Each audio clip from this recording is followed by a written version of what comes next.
Molt bé, tornem una vegada més. Ja sabeu que jo sóc en Xus, que això és Explica'm Tresor i que és un podcast multitemàtic de tertúlies amb convidats que sempre són interessants perquè tothom té coses interessants a dir. I en el cas d'avui en concret tenim... Bé, presenta't tu mateix. Bueno, doncs jo em dic Jonathan López Vera i sóc historiador, concretament em dedico a la història japonesa. Llavors tinc la part acadèmica, diguéssim, perquè sóc professor d'universitat i llavors faig les coses que fem els professors d'universitat, que és publicar articles i aquestes coses, però també tinc la part divulgativa, perquè a mi m'agrada molt compartir, no?, aquest coneixement que vas adquirint, compartir-lo amb quanta més gent possible, i llavors per aquesta banda doncs, tinc una web que és historiajaponesa.com, i allà, des d'allà, es canalitza una mica les coses que faig, com vídeos a YouTube o participar en entrevistes com aquesta, etc. Bueno, ja que parles dels vídeos de YouTube, parla'ns del teu canal també. Sí, doncs el canal el podeu trobar buscant pel meu nom, Jonathan López Vera, i allà doncs vaig publicant vídeos. Actualment estic fent una sèrie de vídeos així curtets, de 10 minuts, 15 minuts, explicant petits episodis que penso que són curiosos o interessants de la història japonesa, que es diuen, els faig en castellà i en català, llavors es diuen un cafelito con història japonesa o un cafetó amb història japonesa. Ah, mira, molt bé, o sigui que estan les dues versions i tot. Sí, vaig començar fent-los en castellà, doncs, bueno, perquè anem sempre amb la inèrcia, no?, aquesta de fer-ho en castellà, que arriba més gent, bla, bla, bla. Però després, quan ja tenia uns quants fets, com uns 17 o així, vaig pensar, ostres, jo sempre em queixo de que no hi ha prou contingut a les xarxes en català, i jo estic fent el mateix, no? I llavors el que estic fent ara és tornar a fer tots els cafelitos que vaig fer en castellà, els estic tornant a fer, en aquest cas, cafetons en català. I llavors, un cop que ja em queda poquet, em queden 3 o 4, un cop que ja els tingui tots fets amb els dos idiomes, la idea és anar fent-los de la mateixa forma, amb els dos idiomes. Cada setmana o el dia que pengi vídeo nou, en penjaré 2 parlant del mateix, exactament iguals, però un la versió en castellà i l'altra la versió en català. És més feina, lògicament, però crec que és una cosa que s'ha de fer, aquest esforç. Guaita tu, les coses que té el bilingüisme, no? I el bo de tot és que el millor de tot és que ho fas de manera natural en els dos idiomes i no tens cap problema. No és una cosa impostada de dir, ara em toca fer-lo en, jo què sé, l'he de fer en xinès pel públic xinès perquè em senti, no? No, ho fas perquè et surt i perquè ja està. Sense voler, acabem en aquest podcast, tots els episodis acaben tenint un trosset de parlar d'aquest tema, no? Que jo crec que els creadors i els divulgadors ho teniu molt en compte, no? Jo ja sé que tothom que entén el català ja entén els vídeos que són en castellà, no? Ja ho sé, lògicament. Llavors, no és per un tema de pragmatisme. Si fos pragmàtic, els faria en castellà o els faria en anglès i encara arribarien a més gent. Però, bueno, és que no tota la vida ha de ser pragmàtic, no? També hi ha moments en què s'ha de fer un esforç en contra del pragmatisme, diguéssim, però per altres valors que també són importants. I llavors jo penso que el català, doncs si no el anem potenciant i si no fem que estigui a les xarxes i si no fem que estigui a la televisió, que estigui a tot arreu, doncs, bueno, mica en mica anirà passant el que està passant en els darrers anys, que és que cada vegada està més amagat i més petit, i bueno, i no m'agradaria. Llavors, bueno, si jo puc posar el meu petit granet de sorra, doncs fent aquests vídeos i estant més estona fent-los del que podria ser, doncs bueno, és poca cosa. Molt bé, molt bé. No, és el que has dit. Si tot fos pragmatisme, no hi hauria el doblatge de les pel·lícules, ni en castellà ni en català, i no tindríem no sé, anava a dir una altra cosa, però és igual. No, ja m'ha passat el torn. És igual. El cas és que, bé, en aquest web i en aquest canal de YouTube parles del que, a sobre del que és la teva professió, no? Que és l'estudi, la investigació, perquè sí, xatos i xates, la investigació no només es fa en biomedicina i en física, que també es fa en història, que es pot investigar.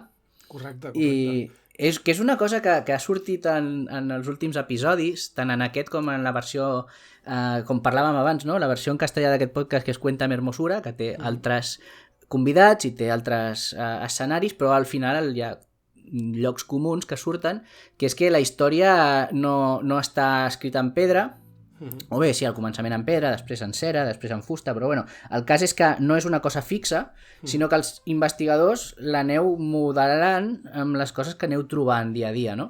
Sí, i fins i tot amb les mateixes coses que algú altre ha trobat, perquè sí que et pot passar, a mi de moment no m'ha passat, o no gaire, allò d'anar a un arxiu i trobar un document que encara ningú ha treballat, sí, això d'estar molt bé, però és que tampoc és necessari, és a dir, jo puc treballar el mateix document que ja ha treballat algú fa 20 anys, però la perspectiva amb el que l'estic encarant, amb el que l'estic treballant, pot ser molt diferent, no? Perquè la historiografia és viva i hi ha tendències i tenim opinions diferents i jo puc arribar a conclusions diferents de les que ha arribat un altre investigador, no?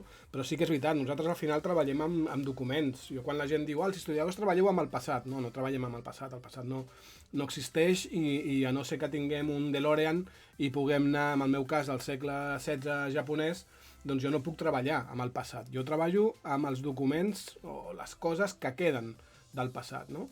Llavors allò requereix una investigació, però sí que és veritat que molta gent quan li dius que estàs fent, jo ara estic fent un contracte postdoctoral de recerca i llavors quan li dius això es pensen, no, que estàs allà amb una bata blanca a un laboratori i li dius no, soc historiador, el que faig és història i no els hi acaba d'encaixar, no? O els dius que ets profe d'universitat, hòstia, les classes, no? I els dic, mira, doncs aquest curs no tinc classes. Hòstia, llavors què fas? No?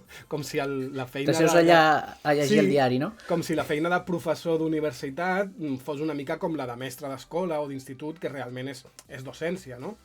Pràcticament tot, doncs no, la nostra feina té una part de docència i té una part de recerca i hi ha vegades que pel que sigui, doncs en un curs no fas docència, no? Però això no vol dir que no estiguis fent res. Al contrari, és quan més et pots enfocar amb el tema de recerca i quan més avances. Ara que deies això de treballar un mateix document des d'una altra perspectiva, jo no m'he trobat mai, perquè jo el meu camp és molt diferent, però no sé, a veure si se m'acut, no sé, imagina't un text del període que estàs estudiant tu, no? Per exemple, al segle XVI, hi ha una llista de persones que han fet no sé, que tenen una sèrie d'objectes, de riqueses, que han fet unes compres, no? O que han pagat uns impostos, per exemple. Això sí que pot ser que t'ho trobis escrit. Sí. Potser algú agafa i diu, mira, en aquesta època es pagaven aquests impostos i és una recerca econòmica, però una altra persona pot agafar i dir, mira, hi havia 23 dones i 28 homes. No, mira, llavors exacte. Una recerca demogràfica. Llavors cada vegada que passes per sobre, digue'm tu algun exemple que sigui una mica més... Sí, doncs... de text que tu dius, això ja està treballat, però tot i així li trauré suc per una altra banda. Sí, clar, o sigui, jo ara mateix, aquests 2 anys, estic fent més segle XIX, no? Però quan jo vaig fer la meva tesi doctoral, i el camp que he estat treballant més anys és això, segle XVI, i és tot el tema una mica del contacte entre el Japó i Europa, perquè de mitjans del XVI a mitjans del XVII van estar per allà portuguesos, castellans, holandesos i tal, no? Tot el tema de les missions jesuïtes, etc. Doncs clar, aquest és un tema que, per exemple, des de la historiografia de l'estat espanyol o de Portugal, doncs s'havia treballat molt, no? Al llarg del temps, i del segle XX tenim moltíssims treballs, però clar, quan mires qui ha fet aquests treballs, et trobes amb que la majoria d'ells són gent vinculada a l'Església o directament són sacerdots, no? Llavors, clar, la seva visió, lògicament, sobretot el tema de les missions jesuïtes o franciscanes al Japó, doncs lògicament té un biaix. Té un biaix molt marcat perquè ells també són religiosos, amb la qual et trobes que et parlen amb una exageració una mica de les xifres i de l'impacte d'aquesta missió, etc. Clar, quan t'hi apropes, com és el meu cas, que no tinc cap vincle amb l'Església, i a més, jo vinc d'estudiar història japonesa, perquè aquesta és una altra. Aquest tema també et trobes amb gent que no és de l'Església, que l'ha treballat, però és gent, per exemple, que ha arribat a aquest tema del contacte amb el Japó perquè és gent que estudia les polítiques exteriors de Felip II. per exemple, o estudia l'era dels descobriments de Portugal i Castella, no? Però és gent que ve de la història, diguéssim, europea i que llavors arriba a aquest tema del Japó i el tracta una mica com des de fora, perquè ells no tenen coneixement de la història japonesa. En canvi, el meu cas és el contrari. Jo arribo a aquest tema a partir d'estudiar la història japonesa, la història, l'idioma, la cultura, la religió, tot. Llavors, clar, per mi, per exemple, doncs les polítiques que tenien els governs japonesos o la forma de funcionar d'un govern samurai japonès em dona moltes respostes a com va ser aquest contacte amb els europeus. És a dir, per mi la part japonesa no és una part passiva que està allà al Japó esperant que vinguin els europeus a il·luminar-los. Al contrari, per mi la part japonesa és la part important. Les polítiques japoneses són les que determinen com és aquest contacte. Llavors, clar, depenent d'on ve la persona que està estudiant aquests mateixos fets, doncs la perspectiva és completament diferent. Molt bé. A mi és que ara mateix és que se m'estan obrint molts camins de coses per on podem portar la tertúlia, però un d'ells, per exemple, és el punt de vista, o sigui, la perspectiva que té l'historiador o la persona que ho està entenent o percebent això, és molt diferent de si ho portes des d'un punt de vista eurocèntric o si ho tens una ment més oberta i saps que allà, perquè dir, per exemple, que al final del segle XVI-XVII aquí estàvem en el barroc i dir que en el Japó estaven en el barroc és un error, perquè és una cosa totalment diferent. La història no és igual a tot arreu. Si et trobes, tu mires... Clar, tu mires la historiografia com s'acostuma a explicar i et parlen del Japó feudal. Ostres, feudal és un adjectiu que hem d'agafar amb pinces. Clar, la gent veu que al Japó hi ha relacions de vassallatge i ràpidament li posen l'etiqueta de feudal. Llavors, pot anar bé per entendre'ns, no? Per tenir una visió superficial del tema, però no és suficient. De fet, és que el feudalisme ni tan sols a tota Europa és igual, no es pot explicar només amb una paraula.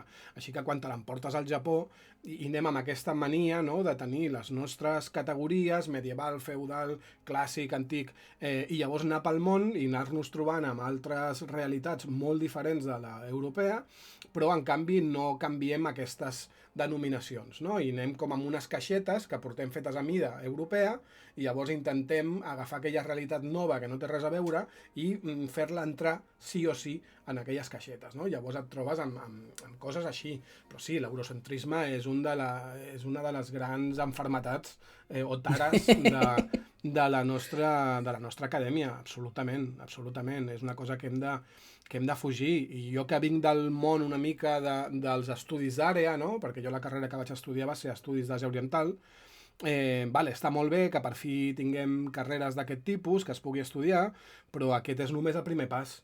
El pas final hauria de ser que aquestes carreres, que aquests estudis d'àrea desapareixin perquè s'integrin amb els estudis, amb les disciplines clàssiques. És a dir, no hi hauria d'haver una assignatura d'història del Japó a la carrera d'estudis d'Àsia Oriental. Hi hauria d'haver una assignatura d'història del Japó o d'història d'Àsia Oriental a la carrera d'història. Hauria d'estar allà. A Confuci no t'hauries d'anar a estudis d'Àsia Oriental per estudiar-lo. S'hauria d'estudiar i molt a la carrera de filosofia, i com això tot. És a dir, ara tenim com un gueto, no? Com tenim allà, ens han fet la nostra zona residencial, els estudis d'Àsia, però allò hauria de desaparèixer. Ens hauríem d'anar integrant cadascú a la seva disciplina, però està complicat el tema. Buah, és el que penso jo quan vaig a un supermercat una mica gran i té un passadís que diu menjars estrangers. Exacte, sí. És que dic, les salses, posa'm-les amb les salses i puc comprar ketchup, mostassa i teriyaki, saps? Exacte, no he de venir aquí a... És com una mica racista, no? És això que ho fan fora, no? Sí, és un bon exemple, és que és això. Sí, que realment, per posar un exemple, la carrera d'història, el grau d'història que s'està fent ara no és història, és història d'Europa, o història vista des del punt de vista d'Europa. Sí, total. O fins i tot d'Espanya. Clar, jo en el seu dia, jo no vaig fer la carrera d'història en el seu dia quan tocava, l'acabar l'institut, perquè quan jo ja estava llavors molt interessat amb el Japó i quan vaig mirar una mica què s'hi feia, em vaig trobar, i no ha canviat gaire la cosa, fa molts anys però no ha canviat gaire, em vaig trobar que el Japó apareixia, allò de cop com un bolet, apareixia amb Pearl Harbor, apareixia a la Segona Guerra Mundial. Però perquè ens afectava, no? Clar, perquè entraven a l'escena mundial, no? I la Xina apareixia una miqueta abans, amb les guerres de l'opi, a meitat del 19. I qui diu Japó i la Xina diu qualsevol altre lloc del món que no sigui Europa. I és que, a més, és una cosa que vas fent des de petit, des de primària, quan tens la primera vegada assignatura d'història, quin recorregut fas? Com a molt, Mesopotàmia, Egipte, llavors ja te'n vas a Grècia, Roma, Europa.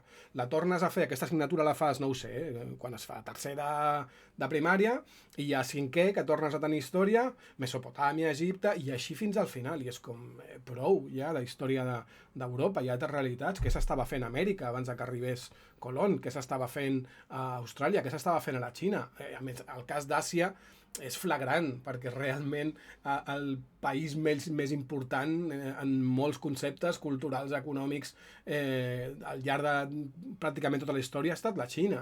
Llavors, ostres, estem aquí mirant-nos el malic europeu un any i un altre any i un altre any, un curs darrere d'un altre, fent la Revolució Francesa, un altre cop, la Primera Guerra Mundial, un altre cop, etc. És que hi ha prou, no? Hi ha altres realitats. Que tampoc està malament en el seu sentit si es posa en context, no? O sigui, jo moltes vegades quan em diuen la Guerra Mundial, i dic, mundial per què? Si som els 4 països de sempre. Després em diuen, no, perquè tenien les colònies, perquè també van implicar altres països, però bueno, com ho van viure ja? És que fins i tot la història europea, quan s'explica, sí, vale, a primària tampoc aprofundiràs molt, no? Però quan es va explicant, sempre s'explica com, de nou, com amb caixetes tancades, no? I no es relaciona un conflicte amb el següent, no es relaciona amb altres llocs. Jo, per exemple, el màster que vaig fer un cop després de la carrera era un màster en una corrent dins de la historiografia, que és la World History, no? La història del món. I el que em va agradar molt és que és una forma d'entendre la història interrelacionada. És a dir, res passa perquè sí, sinó que ve d'una altra cosa, i a més hi ha influències molt més llargues a nivell geogràfic del que pensem, no? Llavors a mi m'agrada intentar explicar doncs això, i per això també el tema aquest del contacte Japó-Europa al segle XVI em anava perfecte, perquè és una forma de relacionar, no, directament dues realitats molt diferents, la de l'Europa catòlica i protestant del moment de la reforma i la contrarreforma, amb el Japó dels samurais, no? Són com dos universos que sembla que hagin d'estar allò aïllats l'un de l'altre, sense contacte, però ni molt menys, van tenir molt de contacte i molt de feedback. I a més també hem de tenir en compte una cosa que jo no em canso mai de dir-ho, perquè m'ha deixat flipant sempre que ho he vist, i segueixo flipant, que és que la distància geogràfica moltes vegades no és tan important, i que hi ha contactes, o sigui que hi ha pobles que ara estan en un país, que li diem país o estat, que venen de molt lluny, sí, i civilitzacions que han tingut contacte entre elles, tot i que no en tinguem, no ho considerem tan no sé, no se'n parli tant, però sempre n'hi ha hagut, i potser el cas del Japó és una mica especial perquè és un arxipèlag, però tot i així, no sé, tota la zona de Polinèsia i Oceania ha tingut sempre molt de contacte, per exemple, amb el sud d'Àfrica. Però... És que és lògic, és que només s'ha de mirar el mapa. O sigui, és normal que tot el continent americà no tingués contacte, no? És normal, tu mires el mapa i ja entens per què, no? O mires Austràlia i ja entens per què una mica. Però, ostres, si tu agafes... és que directament Àsia no hauria de ser considerat un altre continent respecte a Europa. On acaba, on comença, perquè és un altre continent. Tu mires el mapa i veus clarament que és el mateix tros de terra. Llavors això, a part de consideracions polítiques, de per què es considera un altre continent, això si tu ho mires, tu veus que lògicament la Xina, per exemple, no ha estat aïllada de la resta del macrocontinent aquest euroasiàtic. No, lògicament hi havia vies de comunicació, no? I, per exemple, quan expliques que l'idioma japonès, encara que no està 100% clar d'on ve, a quin grup pertany, normalment els lingüistes estan d'acord amb que el japonès i el coreà són llengües altaiques, llavors quan et pregunten, i això d'altaiques, què vol dir, com quines altres? I li dius, bueno, són una mica com les llengües turques. I et diuen, però com pot ser? Si Turquia està aquí... Dius, bueno, Turquia està aquí des de fa poc temps. Els turcs tradicionalment han estat voltant molt per tot el nord d'Àsia i Àsia Central, etc. Amb la qual sí que hi ha una connexió, no? Però tendim a mirar les coses sempre com amb la limitació geogràfica i real, de pensar que Àsia és una cosa, Europa és una altra, i també tendim a pensar molt amb una forma d'entendre el món massa actual. Doncs allò, pensar que com t'estic dient que és una llengua de la mateixa família que la turca, doncs que tu automàticament pensis en les fronteres de la Turquia d'avui en dia, no? Llavors això, els historiadors acostumem a tenir una visió més llarga, no? Perquè al cap i a la fi ens dediquem més a mirar enrere que a mirar cap endavant, i això ens acostuma a sorprendre una mica, no? Ostres, no pensis des del 2022, no? La història és molt llarga. I tenim aquesta dicotomia Europa-Àsia com si fossin dues coses molt separades, molt distintes, perquè clar, ara hem de tenir en compte, per exemple, que Rússia i Xina comparteixen frontera i que unes fan servir l'alfabet ciríl·lic i l'altres fa servir els ideogrames xinesos, o sigui, és totalment diferent. Però si mires el que tu dius, i ara hi ha moltes aplicacions, hi ha webs, hi ha enciclopèdies online i tot, que és molt fàcil de veure com eren els no estats com els coneixem ara, no? Però com eren les nacions o els pobles al llarg de la història, i et trobes que és molt, molt curiós. Per exemple, el Khaganat Kokturk era com un pont entre el que coneixem com a Europa i Àsia, però per exemple quan es parla de la dinastia Yuan de Xina eren els mongols que van arribar fins a Viena i van arribar fins a Moscou, o sigui que realment gent... no hi havia tanta diferència. Sí, a la gent li sorprèn, però és això, la dinastia Yuan la va fundar Kublai Khan, que era un net del famós Genghis Khan, no? Llavors sí, hi ha molts més punts de contacte i hi ha moltes realitats molt diferents. Jo a vegades explico també, clar, moltes vegades he de donar classe no només de història del Japó, sinó també una mica d'Àsia Oriental, no? I llavors expliques, per exemple, com funcionaven tots els pobles del sud-est asiàtic, no? Allò que avui en dia coneixem com a Tailàndia, Cambodja, etc.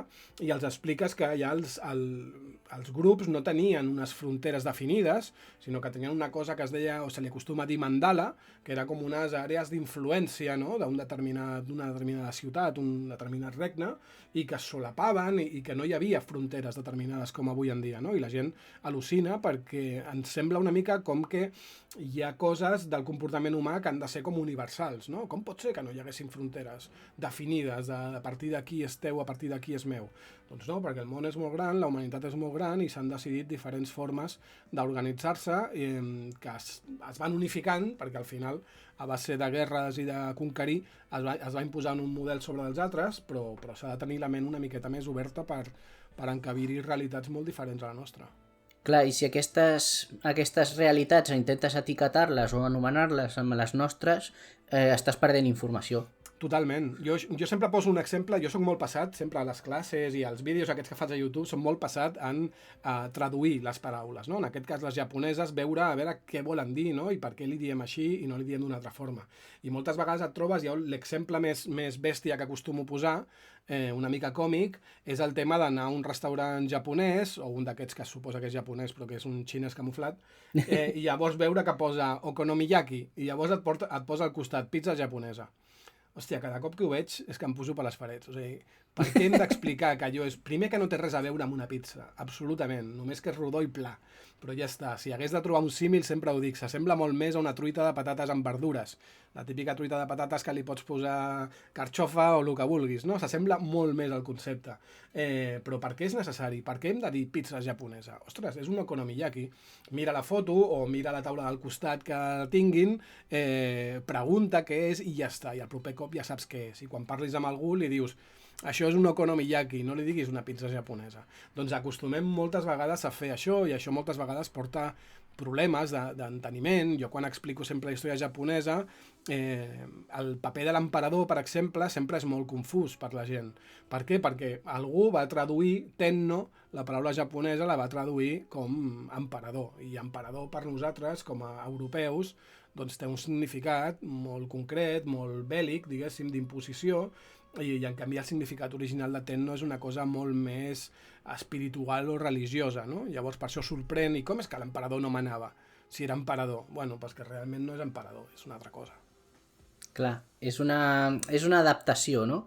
És com... Això de l'exemple de les cartes dels bars és molt interessant perquè moltes vegades tu trobes fins i tot entre el castellà i l'anglès o entre el català, coses que són típiques, que tenen el seu propi nom. Llavors, si vols pots explicar entre parèntesis què és o que t'ho preguntin, però no pots traduir-ho com a tal, perquè és un concepte diferent, no? I llavors, com el tema d'emperador també és així.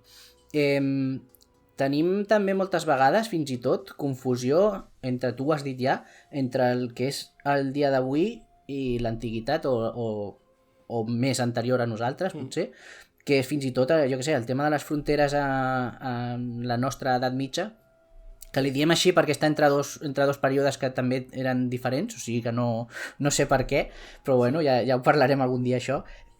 Tampoc no hi havia, jo què sé, era com... Els països no eren com ara, tampoc. Realment els països no eren països, no eren estats, eren possessions d'un senyor. I aquest senyor li devia la lleialtat a altres senyors, de tant en tant alguna senyora també, però pocs, i era això, no és jo he nascut aquí i tinc els drets aquests, no, tu ets part d'un territori que ho té una persona i que explota els seus recursos, i ja està. Són propietats. O sigui que no... Total.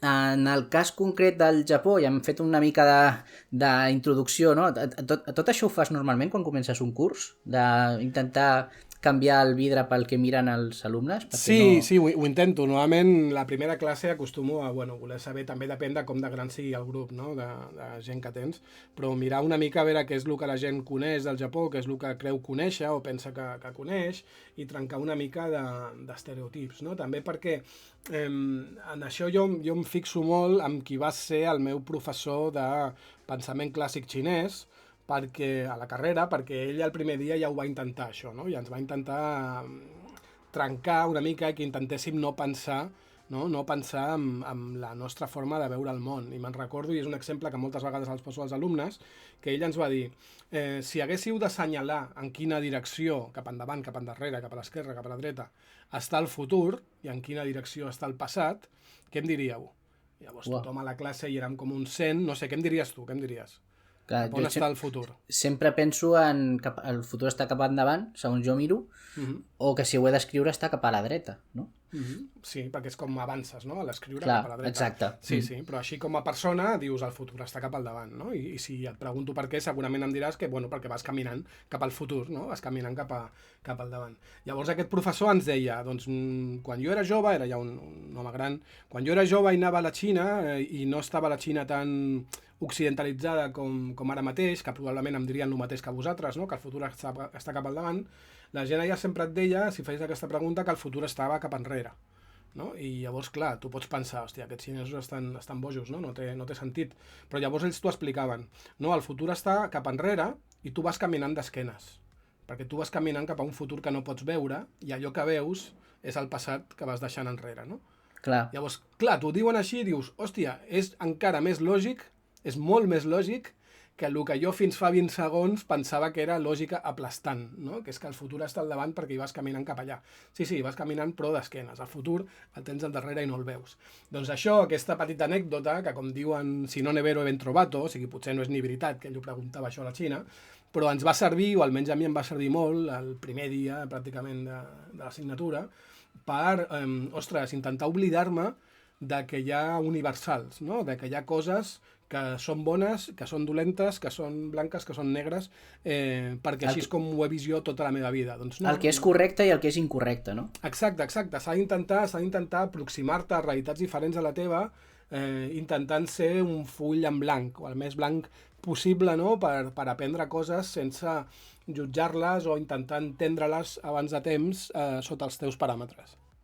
Clar, sobretot si el que estàs fent, perquè al cap i a la fi ho vols veure des d'una aproximació científica, o sigui, és percebre com ha sigut aquesta realitat i explicar-la. Sí. Llavors, clar, moltes vegades, quan ens passa a vegades a la biologia, no saps què és això i té pèls a la cara, doncs ja està al mar, doncs lleó de mar, no sé, posa-li un nom, que no és un lleó, no estan ni emparentats, no té res a veure, però sí, moltes vegades és això.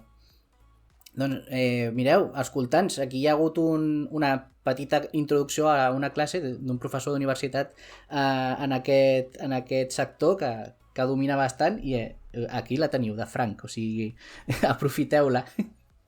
Entrem una mica més també en el tema, ja que parlem d'història del Japó, parlem directament d'història del Japó. Què diferència o com m'explicaries una mica perquè entenguem el que tu has estudiat i el context on es desenvolupa, que suposo que la teva tesi i la teva recerca postdoctoral seran una cosa molt concreta no sé, que doni per un article o per uns articles, però en el context històric com ha sigut més o menys, Bueno, la història grans del trets, la història del Japó Japó. la tenim marcada una mica, podríem dir, per 3 etapes, no? Per fer-ho així molt, molt resumit. Hi ha moltes més etapes i jo aquí filaria molt, molt prim, perquè, com dius, la recerca acostuma a ser bastant concreta. Jo, la meva tesi tracta realment, el nucli són 11 anys. 11 anys és el govern d'un samurai en concret, de Toyotomi Hideyoshi, i després la tesi ha acabat sent un llibre que va sortir a principis d'aquest any, bueno, cap al Nadal, a finals de l'anterior, a principis d'aquest. Però vaja, si haguéssim de fer allò un resum... Sí. Espera, un moment, has dit això i hem passat una mica per sobre. Has escrit un llibre i el vas publicar, que jo et vaig veure per Twitter. Parla'ns del llibre una miqueta, una micona. Tinc un parell de llibres. Festa promo. Que està pensat i fet per públic general, que és Història de los samurais, que és això, és un llibre d'història explicant la història dels samurais. El títol és bastant autoexplicatiu. Aquest va sortir... Sí, completament. Aquest va sortir el 2016 amb una editorial que es diu Satori, que es dediquen només a temes relacionats amb el Japó, ja sigui autors japonesos o autors de fora, però parlant sobre el Japó, i publiquen de tot, tant novel·la, poesia, manga fins i tot, però també assaig de tots tipus. Doncs el vaig publicar amb ells el 2016, que després el 2020 es va publicar en anglès, perquè el va publicar una editorial dels Estats Units, Tattle Publishing, i va sortir a tot el món en anglès, i l'any passat, 2021, el va tornar a publicar en castellà Alianza Editorial.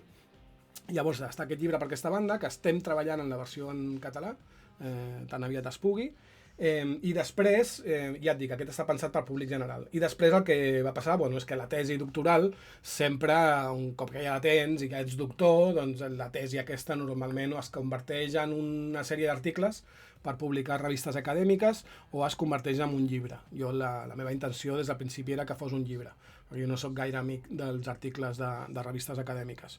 I llavors aquest llibre va sortir, doncs ja et dic, mai no sé exactament si és 2021 o 2022, perquè va sortir allà com just al canvi d'any, i aquest llibre es diu Toyotomi Hideyoshi y los europeos, i després té un subtítol, Portugueses y castellanos en el Japón de los samurais, o alguna cosa així, no? I aquest és un llibre que jo crec que també és accessible pel públic general, però potser ja per un públic general que ja estigui més interessat en el Japó i tingui algunes nocions una mica d'història japonesa, perquè no deixa de ser la conversió a llibre d'una tesi doctoral, és a dir, és una mica un tema més dens i més acadèmic, és un concepte completament... Sí, clar, és un concepte completament... Més específic, diferent. No? I res, i ara estic treballant també tinc sobre la taula 1 o 2 llibres també de tipus de divulgació pel públic general i sempre, doncs, temes acadèmics. La veritat és que tinc moltes coses al damunt de la taula ara mateix. Però, bueno, feta la cunya, no?, aquesta umbral de venido a hablar de mi libro, no, i me l'has demanat, no, sí, no gràcies. Anava a vendre llibres, en principi. Doncs res, com et deia, si hagués de fer allò, un resum molt per sobre de la història japonesa, ho dividiria en 4 fases, no puc fer 3, 4 fases. Una primera fase, que és una fase bastant semblant al que passa a qualsevol altre lloc del món, és a dir, tenim un paleolític i tenim una fase així més, entre cometes, primitiva, podríem dir, no? Després tenim el que seria l'etapa clàssica, que allò seria, per entendre'ns, doncs, un govern de tipus cortesà, no?, amb una cort, que sí que ens podria recordar una mica, doncs, a les corts xineses, o, per entendre'ns una mica, no?, doncs, bueno, un govern aristocràtic, una mica a l'estil europeu, anant-nos molt, molt al principi.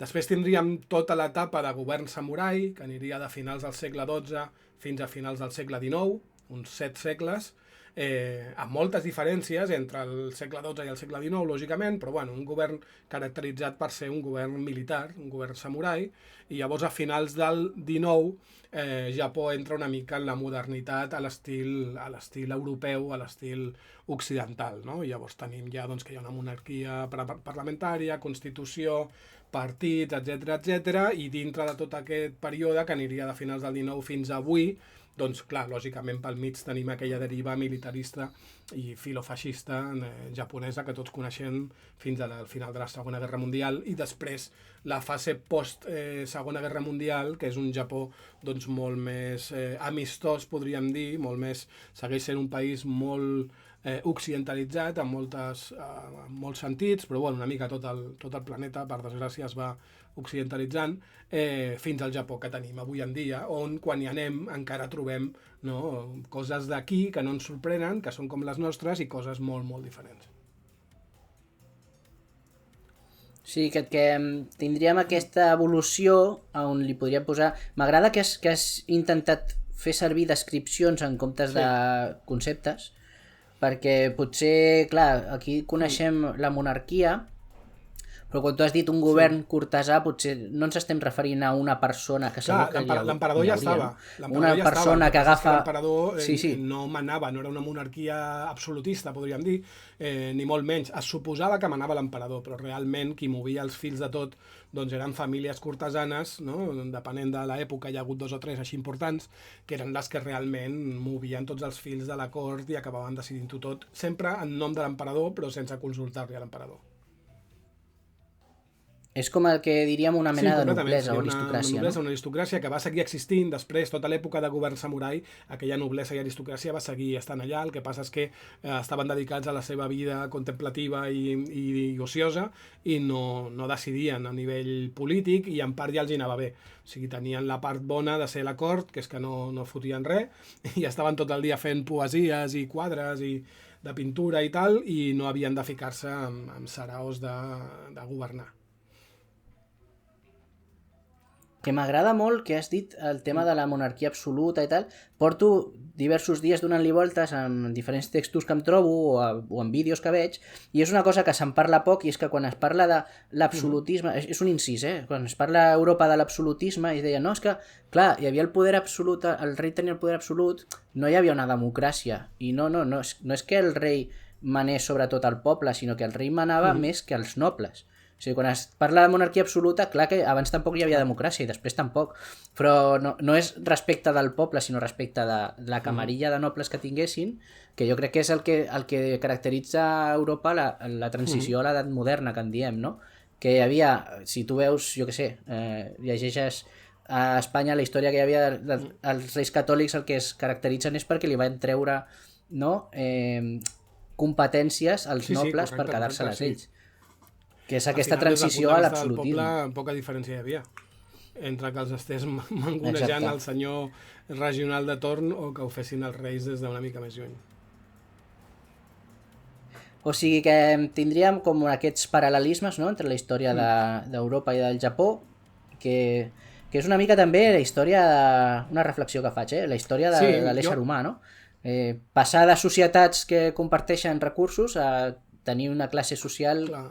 elitista Sí, i anar a concentrar-ho tot jo si faig voltant un d'una curs persona o de sencer poques. de història del Japó, intento no fer paral·lelismes, intento no explicar-ho amb exemples europeus, pel que dèiem abans, no? Perquè cada realitat s'ha d'entendre, però clar, si així en 2 minuts, si en 2 minuts si mateixa, t'he d'explicar no? una mica la història japonesa, doncs és molt més fàcil fer-ho doncs així, no? Dient-te, doncs, bueno, doncs una monarquia d'aquest estil o d'aquest altre s'assembla a Europa, no? És molt més fàcil perquè ens entenem una mica, perquè a nivell superficial sí que pots trobar aquelles diferències, no? El tema és que després, quan comences a gratar, doncs és quan vas veient que, bueno, sí, s'assemblava, però realment en realitat no s'assemblava. Llavors, això... Funcionaven Clar, correcte, de per això maneres quan tinc diferents, un no? curs sencer amb 13 o 14 classes o 18, depenent de com sigui, doncs llavors sí que tinc temps per explicar-ho sense haver de recórrer a dir-te que l'okonomiyaki és una pizza japonesa, no? Tinc temps per dir-te que, bueno, que és una massa de farina, bla, bla, bla, que es fa així, que es fa d'aquella forma, etc. Per això és molt diferent el temps que tens per poder-te esplaiar una mica. Clar, i ja li poses nom i cognoms i dius què va fer cadascú, ja que aquí ho senten que jutgin si això que va fer s'assembla més a una cosa o una sempre s'ha altra. d'intentar, a veure, no ho pot ser mai, però sempre s'ha d'intentar ser el màxim d'objectiu possible, no? I no fer aquestes comparacions o no fer judicis de valor sobre les coses i deixar que els altres arribin a les seves conclusions. És el que no es fa, perquè és impossible, però és una mica l'objectiu al que s'ha de, encara que sigui ideològicament, no? O filosòficament, s'ha de tendir cap a aquest objectiu. Es tendeix més cap a això, no? Llavors, el context, no, de la teva recerca m'has dit que estava tant en un punt com en un altre dins d'aquest període dels samurais, sí, no? perquè el que estic... O ja al segle XIX ja estem parlant el que de estic sortir estudiant d'aquella ara, ratxa, no? Aquest contracte postdoctoral que tinc ara, que és del 2022 i 2023, o sigui, és de 2 anys, el que estic treballant és una mica al final de l'etapa dels samurais i com els darrers samurais els samurais, diguéssim, acaben, no? Deixen d'existir, per dir-ho així, el 1877. Però clar, deixa d'existir la classe social samurai amb els seus privilegis, etc. Però els individus que la formaven, lògicament, no deixen d'existir en aquest any, no? I dona la casualitat, casualitat, no és cap casualitat, però es dona el fet de que els primers polítics de l'època ja moderna, no? Els primers polítics i els que mouen tots els fils eren de família samurai, havien nascut sent samurais, no?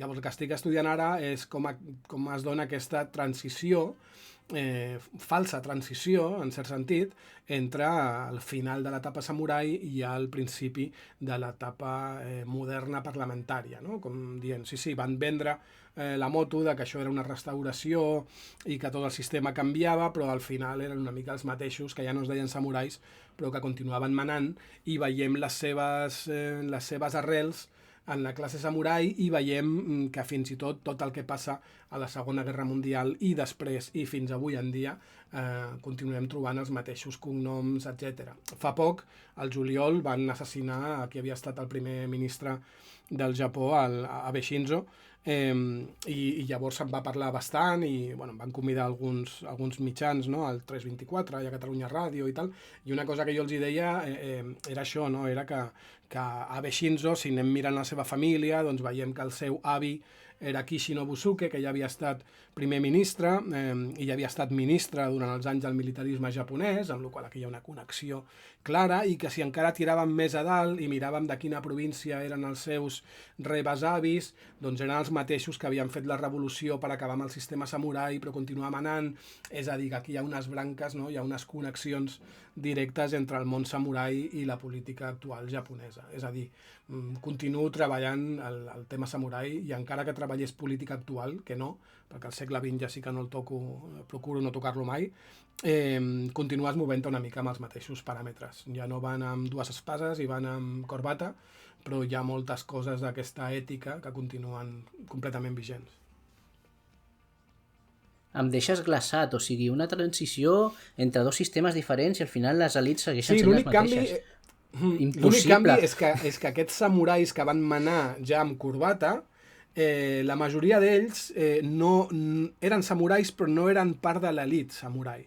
És a dir, la revolució aquesta, diguéssim, no la van fer els senyors samurais que tenien la panxa ben plena i no estaven com per carregar-se el model que els donava de menjar, sinó que ho van fer més les classes intermitges i baixes del món samurai, no? Però vaja, que eren samurais i el que van fer després és carregar-se el model samurai, però molts van continuar tenint els privilegis que tenien, únicament d'una altra forma, no? I es va continuar instaurant un sistema que lluny de ser meritocràtic continua sent hereditari. I llavors veiem cognoms allò que es remunten a finals del segle XIX, tant al món de l'empresa com al món de la política, amb la qual no hi ha hagut gaire canvi. I llavors per això també quan parlem de l'auge del militarisme al Japó, que va portar el Japó a la Segona Guerra Mundial, doncs és que no hi ha cap auge del militarisme, hi ha una continuació, perquè els samurais al final són militars. Llavors hi ha una continuació, són samurais que continuen manant, igual que manaven al segle XIV, doncs continuen manant a principis del segle XX i continuen manant quan envien al Japó a la Guerra del Pacífic, que és la part aquesta del Pacífic de la Segona Guerra Mundial. I són les mateixes famílies que continuen manant encara avui en dia.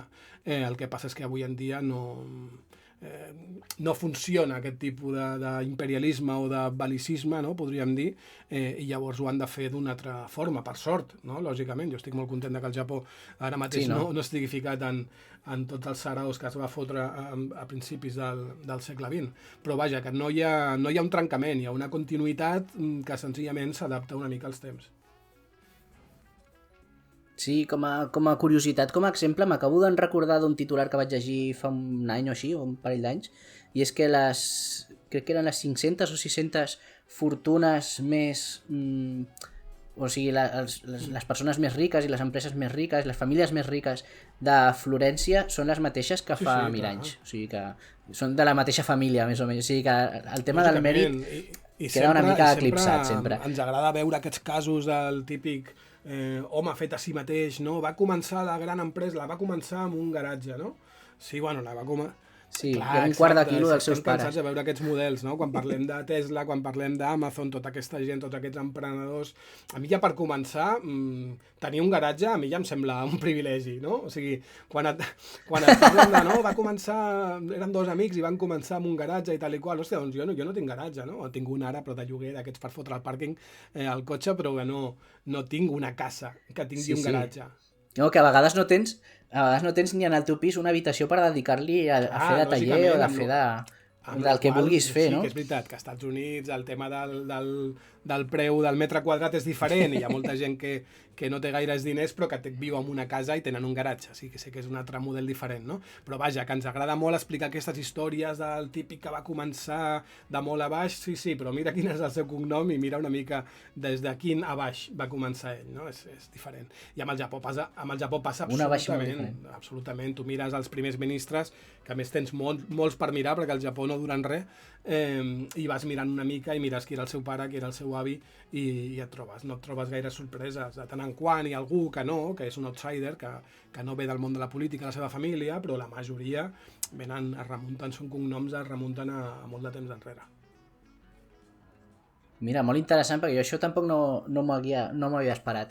Després, si vols, parlem una mica del sistema polític o de com estan, si tens alguna idea de com estan avui en dia, que suposo que sí, ara que has tret això dels primers ministres, però una cosa que em sembla bàsica, que portem bona estona parlant, què és un samurai? Què era l'època dels samurais? Què passava amb els... Quin és aquest govern dels samurais? Els samurais són guerrers i en un principi doncs, van sorgir, igual que van sorgir els guerrers a pràcticament qualsevol altre lloc del món, no? Al final són caçadors reconvertits, no? Podríem dir. En el moment en el que tu saps llançar-li fletxes a un conill que va corrent pel camp, no? I llavors ets el millor del poble perquè ets el que porta més conills i més animals i més menjar al poble, doncs primer te n'adonaràs de que ets molt més útil, o ho sembles, molt més útil pel poble que la resta, amb la qual cosa guanyes estatus, no? I vas guanyant importància. Quan tu parles, la gent t'escolta perquè ets el tio que porta menjar a casa, i també te n'adones una altra cosa. Al final, disparar-li una fletxa a un conill o disparar-li una fletxa a una altra persona no té gaire diferència, no? És la mateixa habilitat, amb la qual en el moment en el que les societats comencen a estratificar-se i comencen a sentar-se en un lloc i has de començar a defensar els teus excedents de la collita de l'any passat per si els del poble del costat s'estan morint de gana i venen a prendre tu, doncs llavors els caçadors es reconverteixen en guerrers i guanyen importància, perquè ja no només són els que porten menjar al poble, sinó que també són els que defensen el menjar del poble quan els hi volen prendre d'altres, o són els que roben el menjar al poble del costat quan ets tu el que no té una bona collita, no? Amb la qual van guanyant importància. Això passa al Japó i passa a pràcticament tot el món. El que passa que amb el temps doncs, els guerrers japonesos van adquirint unes característiques que es fan diferents dels guerrers que podem estar acostumats a Europa, no? Si mirem els típics cavallers medievals anglesos o castellans o de qualsevol altra banda del món, doncs comences a veure moltes diferències, no? Per una banda i per l'altra. El que passa és que en el cas japonès arriba un moment amb el que aquests cavallers, en comptes d'estar per sota d'un rei, diguéssim, doncs hi ha un moment amb el que prenen el poder. A finals del segle XII, l'any 1185, s'inaugura el primer govern, un shogunat, no? El samurai que mana al país se li diu shogun i el seu govern és un shogunat. Això vol dir que l'emperador deixa d'existir? No, ni molt menys. L'emperador continua existint, l'emperador està allà a Kyoto, el que passa és que no se'l té en compte per temes polítics. Ell es dedica més a temes de protocol, d'etiqueta, de rituals, de religió, més que una altra cosa. I llavors això dura des del 1185 fins al 1868, és a dir, pràcticament allò, 700 anys. Hi ha 3 governs samurais diferents, amb èpoques de més estabilitat i èpoques de més guerres, perquè lògicament estem parlant de territoris controlats per capdills militars, no? I aquesta gent, doncs, com el seu nom indica, doncs, els hi agrada, no? El seu àmbit és el de la guerra, i llavors cada 2 per 3 tenim problemes d'aquest tipus, que els historiadors ens donen molta matèria per treballar, no? Perquè al final treballem més amb els canvis polítics i les guerres que amb altra cosa. I res, llavors un samurai després té tota la mística, no?, que coneixem de les pel·lícules, que si codis d'honor i aquest tipus de coses, no?, i les armadures i les katanes i tot el tema, però vaja, bàsicament és un guerrer de tipus, per entendre'ns, però amb moltíssimes cometes, feudal o medieval, com li vulguis dir, per entendre'ns, doncs gent que va amb arc i fletxes i llança i espases i en algun moment donat arcabusos, arribats d'Europa i tal, i que es suposa, o això és la moto que ells et venen després per justificar-se com a grup privilegiat, que suposa que tenen uns valors i una ètica propis. Fins a quin punt és cert o és llegenda això de la imatge? La imatge del samurai, del codi ètic, Doncs aquesta parafernàlia que hem vist a les pel·lícules i que està molt bé. El tema del codi ètic és 90% invenció. És 90% invenció posterior. Sí, no? Hem de tenir en compte que, encara que he dit que al Japó hi havia moltes guerres, etc., a partir de l'any 1615 i fins al final de l'època dels samurais, és a dir, més de 2 segles, al Japó no hi ha guerres. Una insurrecció per aquí i per allà, quan els camperols d'algun poble s'estan morint de gana i es revolten i llavors envien cap allà un destacament de l'exèrcit i els aixafen i ja està, no? Però no hi ha guerres. Però en canvi tenim una classe guerrera hereditària que cobra un sou públic, no? Llavors què passa? Doncs que aquesta gent ha de justificar una mica davant de la societat el seu paper. I el que es fa és que se'ls posa d'exemple d'ètica, no? Són un exemple per la societat dels valors confucians, de l'obediència, la lleialtat i totes aquestes coses que ens venen al cap quan pensem en un samurai, no? Aquest tipus d'obediència cap al superior, etc, que això s'acabaria utilitzant després per coses com allò, no? Com anar a la guerra, quan la Segona Guerra Mundial venent el mateix model. Llavors, allà és quan es crea aquest bushido, aquest codi del samurai suposat, i es ven una mica la idea de que aquest codi l'han tingut els samurais sempre, no? Quan no és cert. Els samurais del segle XII, XIII, XIV, de l'època de guerres, el seu únic codi ètic era sobreviure aquell dia, intentar guanyar el que estiguessin lluitant, perquè normalment el 99% de les guerres doncs eren o bé per conquerir un altre territori o bé per defensar el teu quan algú altre el volia conquerir, i llavors si conqueries un nou territori, per què era? Doncs bueno, perquè un nou territori eren més terres, volia dir més impostos als camperols, volia dir més diners. Aquí no havia ni ètica ni res semblant, no? Tot allò és una construcció posterior, i després diferents governs japonesos fins al dia d'avui han promogut aquesta idea, no? Del codi de l'honor, del bushido, etc., doncs per diferents motius. Actualment, doncs, bueno, és motius ben blancs, podríem dir, no? És senzillament soft power. Tots els països intenten vendre els seus valors i les seves característiques per un punt de vista, bueno, turístic, de poder, etc, no? És això que li diem el poder tou, el soft power. Si ens anem al govern militarista de meitat del segle XX, doncs lògicament volien vendre aquesta idea de l'obediència suprema cap a l'emperador, perquè el que vols és portar el país a la guerra i que els nanos de 16 anys es fiquin en un avió de combat i, si cal, es llencin en picat contra els avions nord-americans, no? Doncs lògicament aquesta idea d'obediència cega cap al superior et va perfecta. Però realment és que és això, no trobem cap referència a cap codi ètic en textos anteriors al segle XVII, segle XVIII. No existia realment. És tot una invenció posterior per part de samurais que tenien molt temps lliure i tenien que justificar els seus privilegis davant de la societat. Una mica el que passa a tot arreu, no? Que l'origen de les guerres sempre és per més recursos, més riqueses, més diners, que al final es repartien entre els 4, i per aconseguir això necessites una massa, o també per aconseguir que la massa de gent no se't revolti, necessites un codi espiritual, un codi ètic, una figura messiànica, el que sigui, per mantenir-ho, no? Molt bé. Llavors, què és el que va passar en aquest què m'has dit? 1187 o així? 1185. És un punt d'inflexió que tu dius que passa d'haver-hi una societat, diguem, regida per una elit a un govern militar, no? Bueno, el que passa és que la cort, ja molt abans d'aquest punt, la cort arriba un moment amb el que es desentén una mica del govern directe, sobretot sobre les províncies més allunyades de la capital, no? Ells no volen no volen saber res d'aquelles províncies que per ells són incivilitzades i brutes, i ells estan allà a la capital amb una vida molt ociosa de fer poesies i concursos de versos i aquest tipus de coses, i allò com que els hi fa una mica de mandra, no? I acaben arribant a una conclusió que és que, bueno, doncs mira, que no ens enviïn impostos, no?, per les terres, perquè les terres en teoria pertanyen als nobles de la capital, a l'emperador, etc., que no ens enviïn impostos durant 3 generacions, però a canvi doncs ells s'han de governar, és a dir, han de tenir el seu exèrcit allà, han de tenir la seva policia, diguéssim, que s'encarregui una mica de controlar les províncies, perquè a nosaltres ho dic una mica així en plan caricatura, no?, però a nosaltres ens fa una mica de mandra.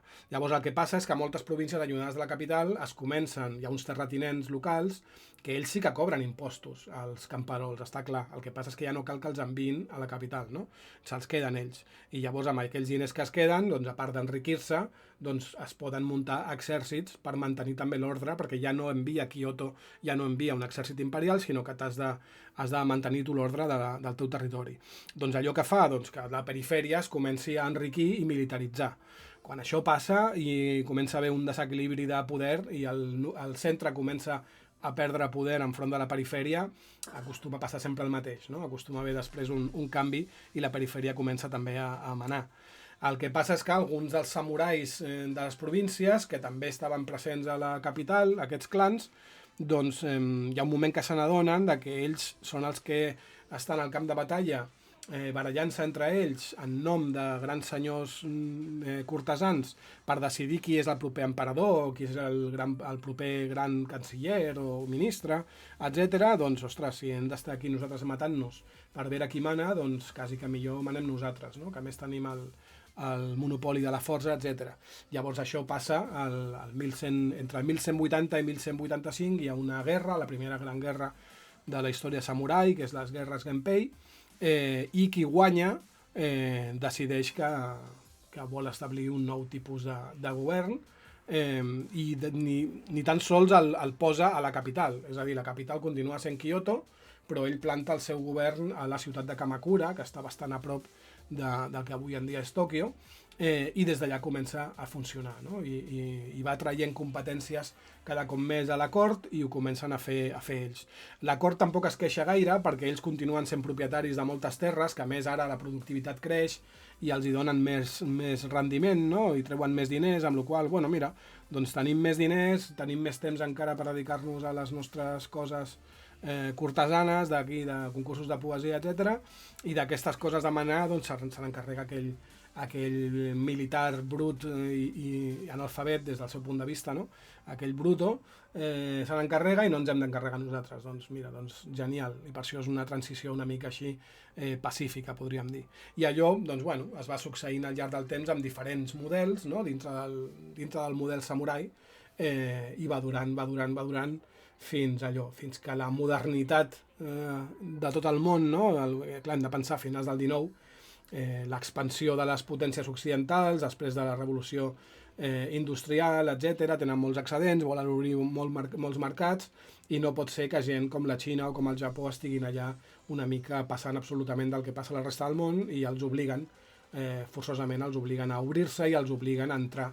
Els imposen uns tractats desiguals que acaben fent pensar als japonesos que, bueno, doncs els tractats desiguals només els imposen les nacions potents i civilitzades i occidentals als qui no ho són. Doncs, bueno, si es tracta de ser modern, doncs anem a modernitzar-nos, no? I és aquí quan el Japó entra en aquella onada galopant que els hi fa amb 50 anys passar de ser una societat, entre cometes, en teoria feudal, en 50 anys guanyar-li una guerra moderna a Rússia, ni més ni menys, no?, amb la guerra russo-japonesa del 1904-1905, amb la qual fan un procés de modernització meteòric, fulgurant. S'ho van prendre seriosament. Van veure que ja s'estava jugant un joc que consistia i això a vegades quan ho dic sembla que ho estigui justificant tot el que va venir després, i en absolut, però els japonesos es van adonar que s'estava jugant un joc a escala planetària que consistia en que hi havia dos tipus de persones o de països, no?, els que trepitjaven i els que eren trepitjats. Ells van veure el que li havia passat a la Xina només unes dècades abans, amb les guerres de l'opi, etc., que primer els britànics i després es van apuntar tots els altres, els hi van passar per sobre, no? A un país que pel Japó era el súmmum, no? De la civilització, que era la Xina. Doncs, bueno, van arribar aquells amb els seus vaixells amb canons i els van passar per sobre, els van trepitjar i després es van repartir trossos del país. I al Japó doncs, van dir, doncs, no ens agradaria que ens passés això, no? Què s'ha de fer? I van veure que, bueno, que consistia en modernitzar-se dins dels paràmetres de la restauració, de la il·lustració europea, no? Modernitzar-se, industrialitzar-se, tenir cambres parlamentàries, bla, bla, bla, un himne, una moneda, aquest tipus de coses, doncs ho van fer, però com que encara i així els països occidentals no els acabaven d'acollir com un igual, va arribar un moment en què es van adonar que l'única cosa que els hi faltava, comparativament, era que tots els altres països occidentals, les grans potències, eren grans potències imperialistes. Totes tenien colònies, totes tenien territoris, i ells encara no. I és quan es va llançar a tot el tema també de l'imperialisme, que, com sabem, va acabar derivant amb el que va derivar, però en un principi van començar a ser imperialistes amb els mateixos paràmetres i més a petita escala del que ho eren països com la Gran Bretanya o com França, Alemanya, etc. Que també avui en dia segueix amb el que tu deies, no? El poder tou, hi ha també la guerra econòmica, o sigui, si aconsegueixes passar de ser un país generalment rural a ser industrialitzat i a sobre ets perquè al començament era la idea de els productes que venen de l'Àsia de baixa qualitat, però de sobte comences a ser proveïdor de la resta del món de tecnologies i d'innovació que ara hem vist avui en dia. Ha anat canviant quan jo era petit, Made in Japan, amb un producte, ja volia dir qualitat, no? Marques com Sony, etc., ja volia dir qualitat. Però uns anys abans, cap als 70, 60, Made in Japan era una cosa barata que se't trencaria aviat, no? En canvi, quan jo era petit, el que era una marca barata que se't trencaria aviat era Made in Taiwan. Made in Taiwan ja fa anys que va deixar de ser una cosa de baixa qualitat i va passar a ser també de qualitat. Després ha vingut el Made in China, que encara el tenim una mica, però fins i tot el Made in China ja està començant a ser també de bona qualitat. Hi ha marques xineses i marques xineses, no? Doncs és una mica el mateix procés que han anat... Sempre es parla d'aquesta modernització, quan es parla d'Àsia Oriental, es diu que és com un grapat d'oques que es van enlairant, no? Que ho fan en forma una mica com d'esquadró, com de triangle, hi ha unes que s'enlairen primer i unes altres que van seguint. En aquest sentit, el Japó podria ser la primera d'aquestes oques que es van enlairar, però la van seguint. En un principi es parlava dels tigres asiàtics, no? Es ficava aquí a Corea, no recordo exactament quins països es ficaven, i després està la gran oca gegantina, que ja ha trigat en tornar-se a aixecar, i ha trigat per això que dèiem, no? Perquè les potències occidentals la van trepitjar i després el Japó la va tornar a trepitjar, que és la Xina. Quan es parla del sorgiment del gegant asiàtic, no és un sorgiment, és un resorgiment. La Xina ha estat el país, amb molts paràmetres, ho dèiem abans, més important del món al llarg de pràcticament tota la història de la humanitat, fins a meitat del segle XIX, quan els països occidentals li van passar per sobre. La Xina només està començant a col·locar-se al lloc on ha estat la major part de la història. No era l'imperi romà? Exacte, tenim aquella idea, no? L'imperi romà, i comences a mirar, no? I dius, ostres... Que és el més gran imperi de tota la història. Que no està malament, tampoc, no diguem que... No es pot tampoc menysprear, però vaja, que hi ha altres coses, altres coses a part. Sí. Moltes, molt diferents. Vull tornar només un segon endarrere, ja que hem vist una mica el que era aquest arc argumental, no? Que és els governs dels samurais, els shogunats. Podríem dir, un dubte que jo tinc i t'ho pregunto a tu com a expert, podríem dir que eren estats independents, el shogunat i l'imperi? Bueno, eren estats solapats. És a dir, el shogunat governava sobretot el Japó. En teoria, el shogun ho feia, en teoria, en nom de l'emperador, i és l'emperador qui l'investia, diguéssim.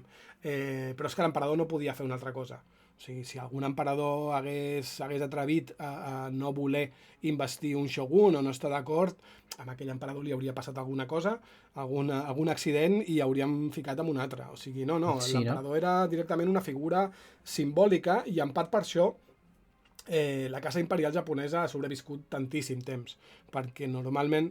Clar, això es va mantenir, no s'ha ficat en política, no? I llavors no ha fet nosa.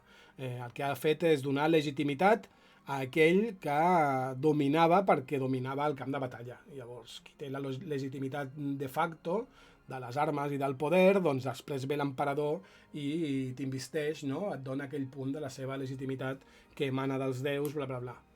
Espiritual, no? Molt bé.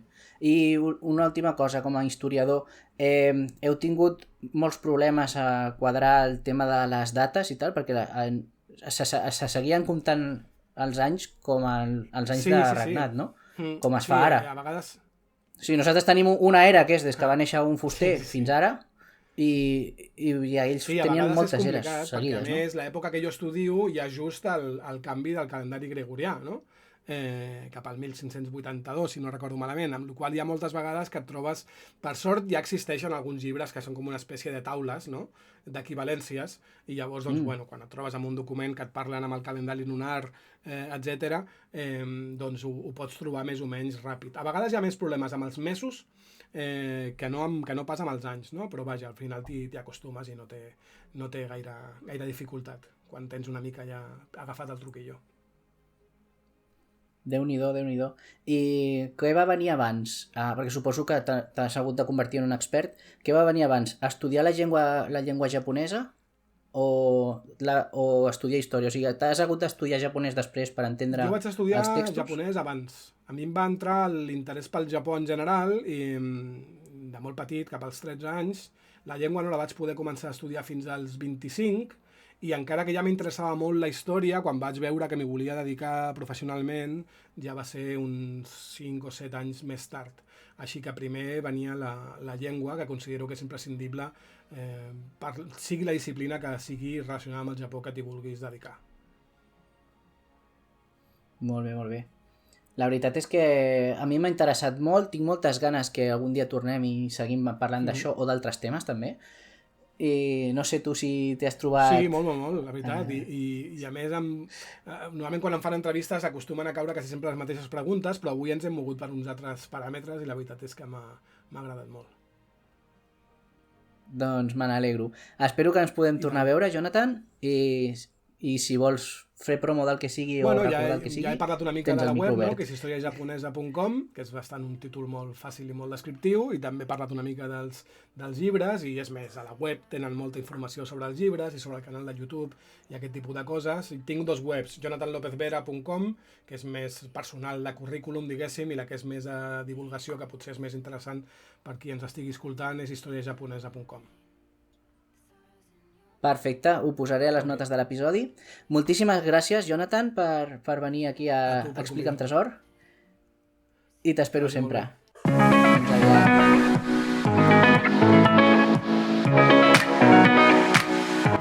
Espero que hagis gaudit escoltant l'episodi. Pots convidar-me a un cafè a Ko-fi, obrir l'aixeta a aixeta.cat, patrocinar-me a Patreon i enviar-me una donació per PayPal.